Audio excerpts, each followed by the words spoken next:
Alright, and welcome back. Alright, so today we're going to be learning about the next attribute of God, and that is wisdom. So we're going to start off by reading Proverbs chapter 2. We're going to read the first couple verses of that. My son, if you receive my words and treasure up my commandments with you, making your ear attentive to wisdom and inclining your heart to understanding, yes, if you call out for insight and raise your voice for understanding, if you seek it like silver and search for it as for hidden treasures, then you will understand the fear of the Lord and find the knowledge of God.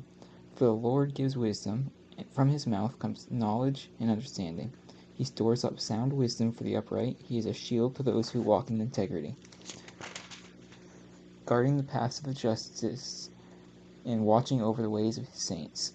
Then you will understand righteousness, justice, and equity in every good path. For wisdom will come into your heart, and knowledge will be pleasant to your soul.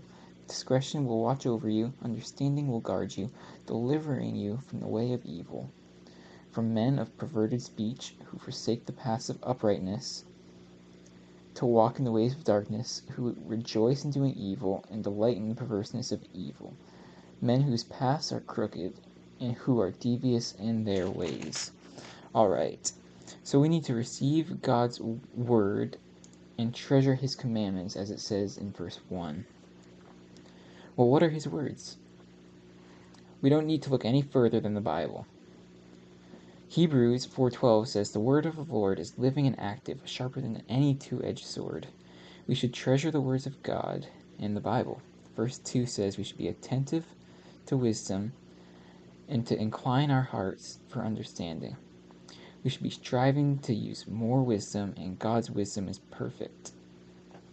Combine God's perfect wisdom with his perfect understanding, and that makes every decision he makes perfect. We should be searching for wisdom like we would a hidden treasure, as it says in verse 4. If you seek it like silver and search for it as for hidden treasures, then you will understand the fear of the Lord and find the knowledge of God.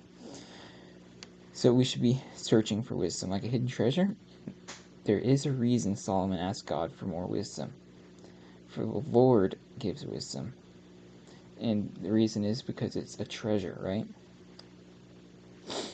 We should be searching for wisdom like a hidden treasure. That's a good advice to keep, right? Solomon writing this, he knew all about wisdom, right? He was the wisest man ever.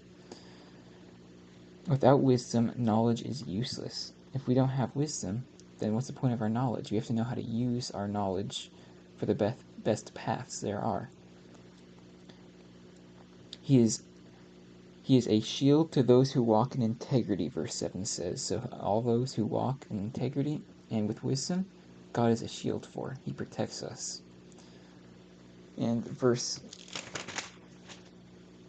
8, guarding the paths of justice and watching over the ways of his saints, right?